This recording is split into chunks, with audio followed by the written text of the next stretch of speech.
Tonight, when every minute counts. She didn't deserve to die. The untold story from veteran paramedics. They're not in it for what's right for the patient. It needs to be investigated. The culture needs to change. Emails questioning life and death decisions. Why did they travel so far? Why? Documents uncovered showing altered response times. A problem? Of course it is. It's a major problem. And a hospital forced to respond. You're saying you've done nothing wrong? I've done nothing wrong. I take care of patients. Tonight, Andrea's final ride. A culture in question. Now from downtown Denver, Chief Investigative Reporter Tony Kovaleski. Tonight our focus, decisions made by leaders inside that building. Good evening. When you dial 911 in Denver facing a life and death situation, you probably expect decisions focused on what is best for you or your loved one. The fastest response time, the closest appropriate hospital. But what our investigative team has uncovered during the past 6 months calls into question those expectations. Now, it's important to establish from the very beginning here that Denver Health strongly disagrees with what we've reported and what you're about to watch. We begin with the story of 11-year-old Andrea Plunkett, an emergency call 5 years ago, and details of Denver Health's response that were not shared with her mom until we uncovered a telling email. 911, what is the address of your emergency? My daughter deserved it better. They are images and moments in time Andrea Plunkett's mom will never forget. She deserved better, and she could still be here. She provided us these pictures from the day an SUV collided with her daughter.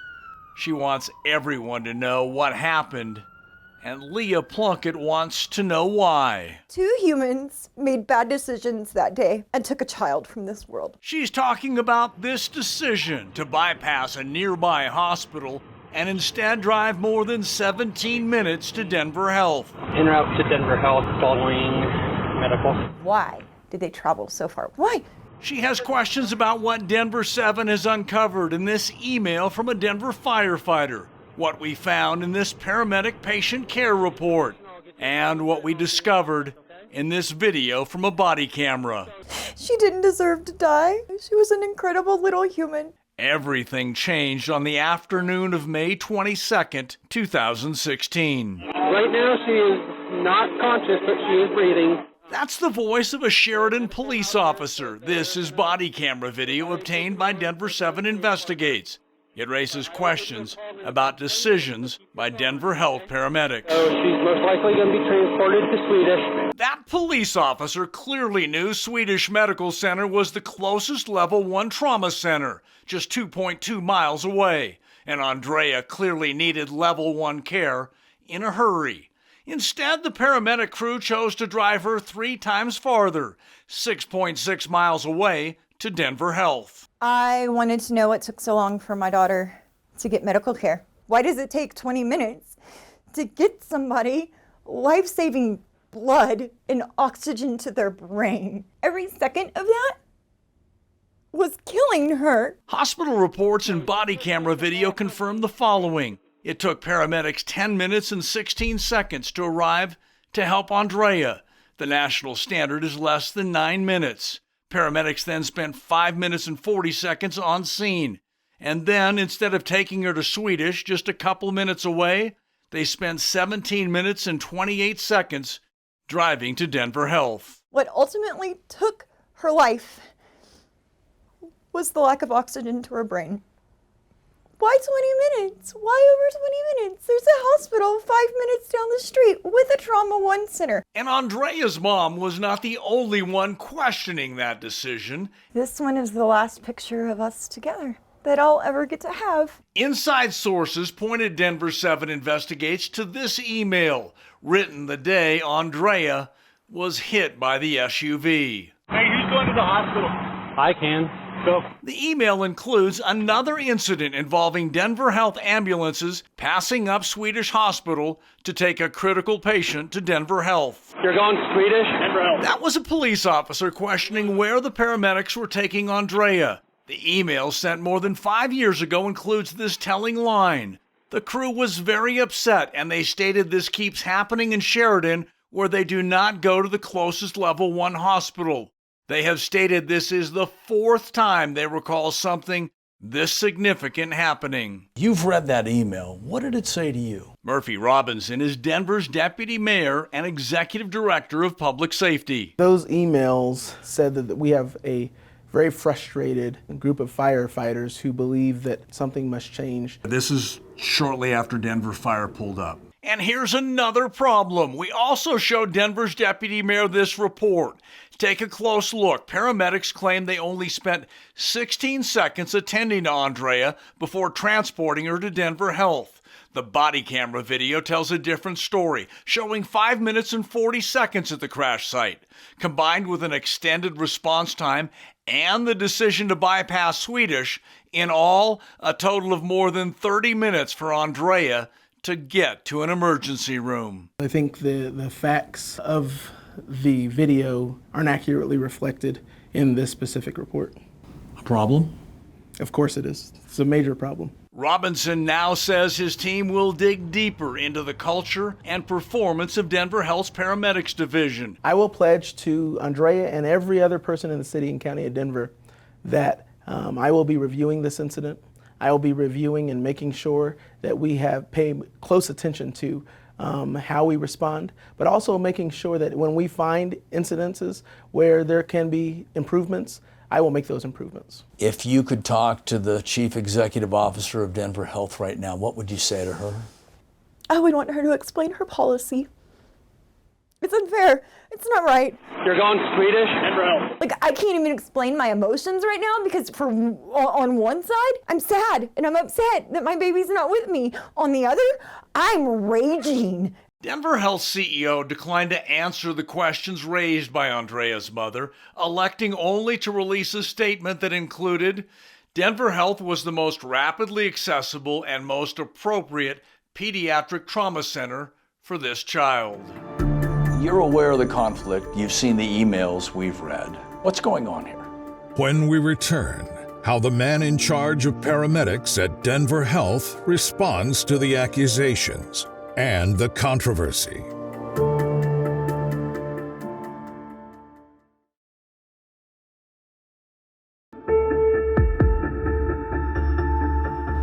Insider emails from Denver firefighters led us to Andrea's story. But credible firefighters are not the only ones questioning the culture inside Denver Health's Paramedics Division.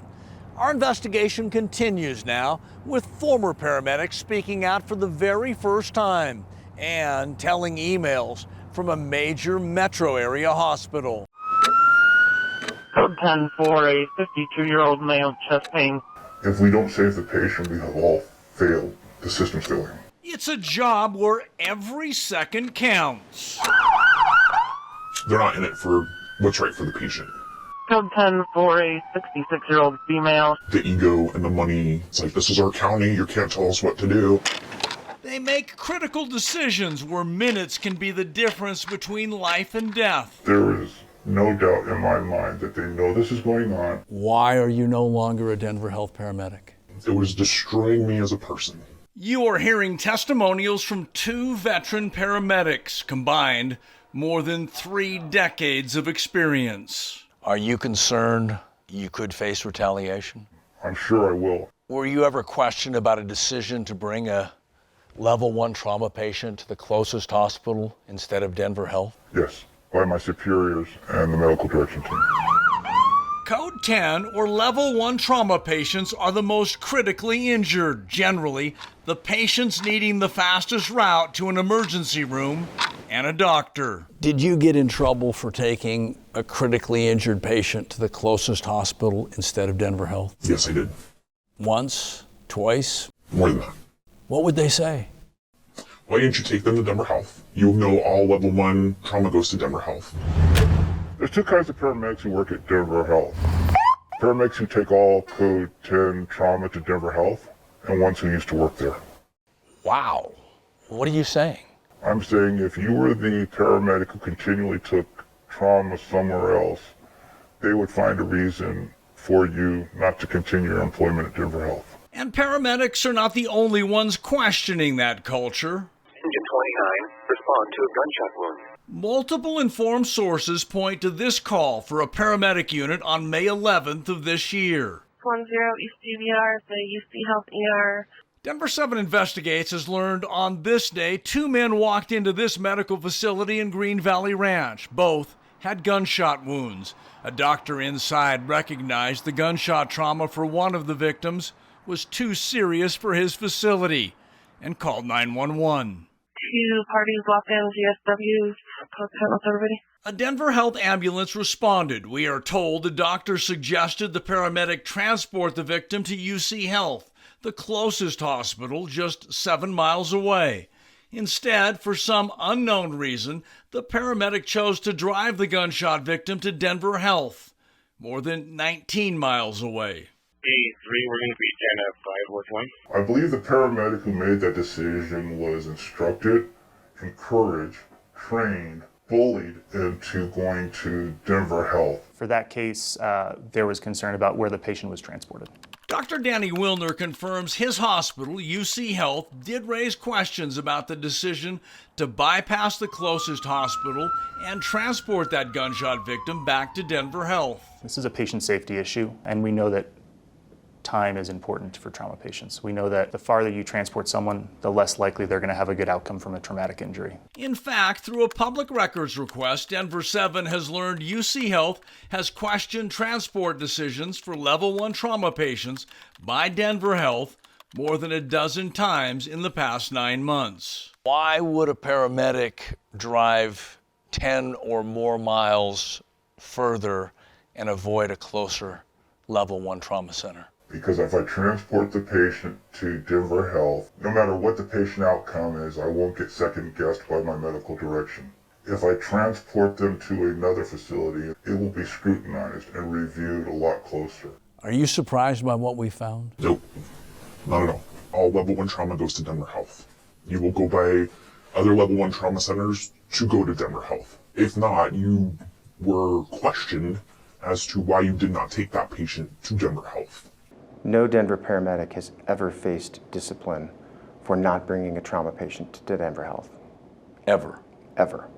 Dr. Kevin McVaney's title is Medical Director for Denver Health Paramedics. Why would paramedics tell us that's not the case? There has never been a circumstance where a paramedic has been disciplined for taking a trauma patient to another hospital. I wouldn't change a thing about how we equip and take care of our trauma patients. You're saying you've done nothing wrong? I've done nothing wrong. I take care of patients. But the paramedics medical director did admit a mistake was made with that May 11th transport of the gunshot victim. This email obtained by Denver7, written by Dr. McVaney, reads, "My reply to UC Health on this one was that it was not the best destination. We should discuss and prep if we think this is going to go media." The list of all the emails from UC Health, about a dozen, questioning your decision to bypass their hospital. How many of those concerns were valid? Half? 10%? None? In my assessment, less than half of those concerns were valid. We also question this email, also authored by Dr. McVaney, an internal response to questions raised in emails by UC Health. It reads, "I don't want to overemphasize these because I don't want the U to set our agenda." What did that say? It says that outside emails don't dictate how we provide care. I don't want any outside force dictating how we take care of patients in Denver. 52 were sent to Alameda and Colorado. Do you think Denver Health believes that they can't be stopped? Yes, they do. They play by their own rules. What would you say to Dr. McVaney right now? Dr. McVaney, do the right thing. Step outside of the political nature of what's going on here and do the right things for the patient. Had to fight with one. Disappointed that this issue has come to light? I'm deeply disappointed if any of our paramedics thought that our goal was anything other than how to best take care of our patients. When we return, What made you reach out to our investigative team? another paramedic. The fact that those practices are still going on today.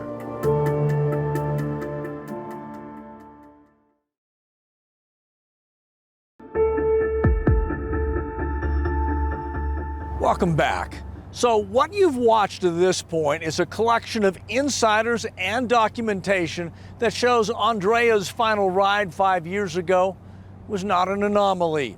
As we continue to uncover more inside information, more informed sources step forward. 911. When you were there, Code 10. I'm guessing like many, you were a proud member of one of the most prestigious paramedic divisions in the country. Absolutely, everyone wants to work for Denver Health. She spent nearly a decade in these ambulances, driving at high speeds, trying to save lives. What ultimately made you walk away? It's not a healthy environment. Since leaving Denver Health, she has found another job as a paramedic. She's asked us to disguise her voice and her appearance because she still fears retaliation. When you watched that story, that example, what did it say to you? I've done the same thing when I worked for Denver Health. Right now she is not conscious, but she is breathing. I felt for those paramedics. They were doing exactly what they've been taught and told to do. And I know for sure, had they not done that, they would have gotten a talking to. You're going Swedish? Denver Health. I guess I'm not surprised, but still saddened at the same time that we're not putting what's in the best interest of the patient first. We're still putting the best interest of Denver Health first. During her nearly decade of work at Denver Health, like others, she recalls receiving pressure from upper managers after making a decision to take a critically injured patient to the closest appropriate Level 1 trauma center. I had a gunshot wound to the head out in the southeast corner of Denver, and I transported this gentleman to Swedish, which is a Level 1 trauma center. And after the call, I received a phone call from a supervisor asking me why I made that choice instead of going back to Denver Health. Did that pressure change the way you made decisions in the future? Absolutely. I became that yes person for the company, did everything for them according to what they wanted. Throughout our reporting during the past 6 months, Denver Health has continued to strongly defend the culture inside its paramedics division. Earlier, we detailed how it took 33 minutes from the start of the 911 call until Andrea arrived at Denver Health. Medical professionals and credible national studies provide the reasons why every minute matters. You're going Swedish? Denver Health. Experts will tell you it's virtually impossible to know the true impact of the decision that day to bypass Swedish Medical Center and drive Andrea more than 6 miles, more than 17 minutes to Denver Health. It needs to be investigated. We need to look into it and understand exactly what's going on. But medical professionals and medical studies will also tell you that in a life and death trauma situation, every minute matters. The sooner we get the patient to a hospital, the better the outcome potentially is. This veteran paramedic spent 2 decades running emergency calls at Denver Health. The longer that happens, the worse it is. And studies support his position. This article in the Journal of the American Medical Association includes, distance from the injury scene to the nearest trauma center is a strong geographic determinant of injury mortality. Another study on motor vehicle fatality rates in Pennsylvania found increasing distance to the nearest trauma center is associated with increasing fatalities. What people need to understand is that patients who are injured in a traumatic accident, we need to get them to a trauma center as quickly as possible. Dr. Danny Wilner has years of experience inside the emergency room at UC Health. We know that the farther you transport someone, the less likely they're going to have a good outcome from a traumatic injury. The best thing to do for our patients is to get them to the most rapidly accessible trauma center every time. After the break, the president of Denver's City Council. Reaction to what we reported? Very, very concerning. I would like to get to the bottom of it.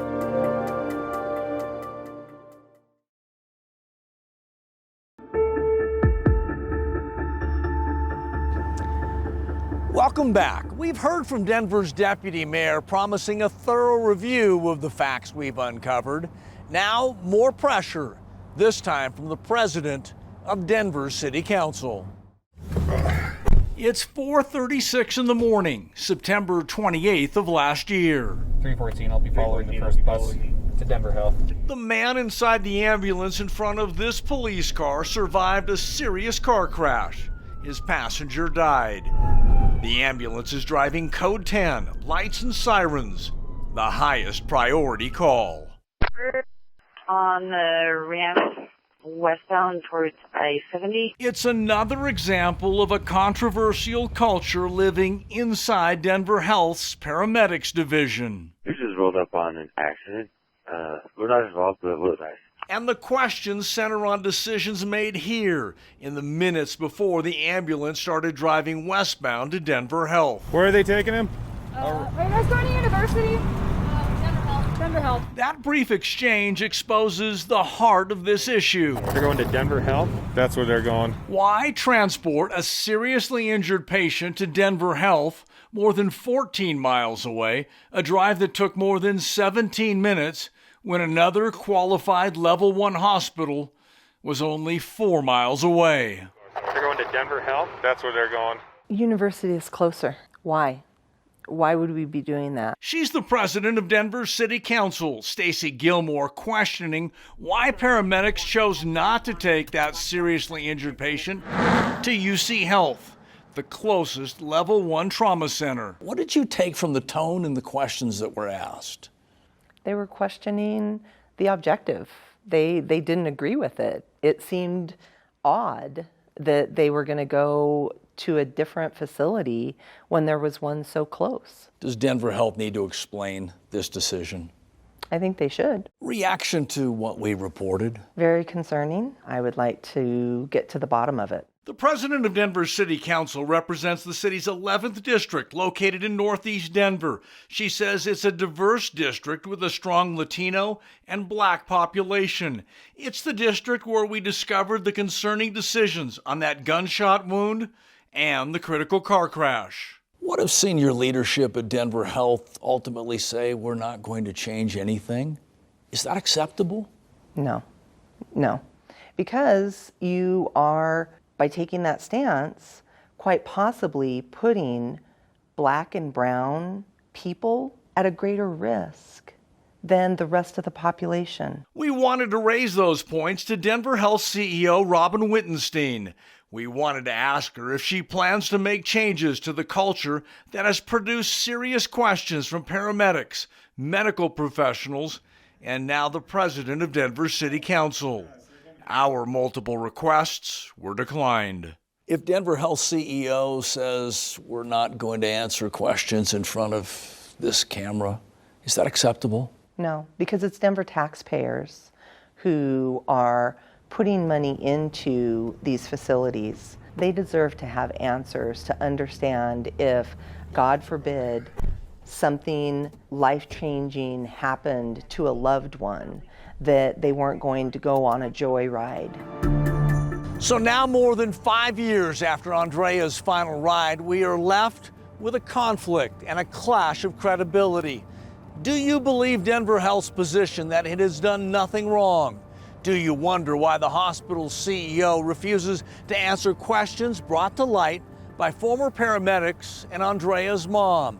Or do you believe the testimonials from more than a half dozen former paramedics? Do you believe the emails, documents, and data our team has brought to light during the past 6 months? We leave you now with this update. More information and more sources have come forward. Our investigation does not end here. We promise to continue asking the tough questions Andrea's mom wants answered. I'm Chief Investigative Reporter Tony Kowaleski. I thank you for joining us. Have a good night.